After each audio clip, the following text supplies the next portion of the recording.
মাননীয় স্পিকার, আপনাকে ধন্যবাদ।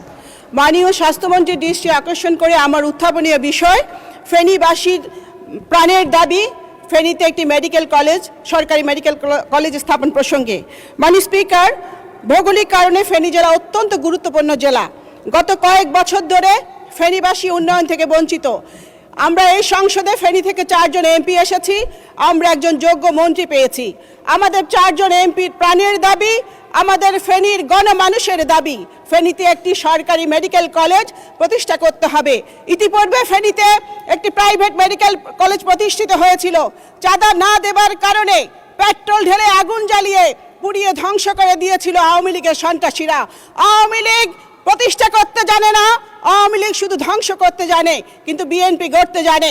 মাননীয় প্রধানমন্ত্রী 2026 সালের 25শে জানুয়ারি ফেনী সরকারি কলেজের মাঠে একটি নির্বাচনী সভায় অঙ্গীকার করেছিলেন তিনি ফেনী মেডিকেল কলেজ স্থাপন করবেন। এই দাবিটি যতদিন পূরণ না হবে মাননীয় স্পিকার, ততদিন এই দাবির পক্ষে এই সংসদে কথা বলে যাব। প্রয়োজনে এই সংসদের দক্ষিণ প্লাজায় আমরা 4 জন এমপি আমরণ অনশন করব।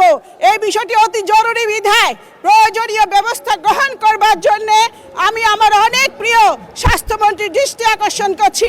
মাননীয় স্পিকার, আপনাকে অসংখ্য ধন্যবাদ।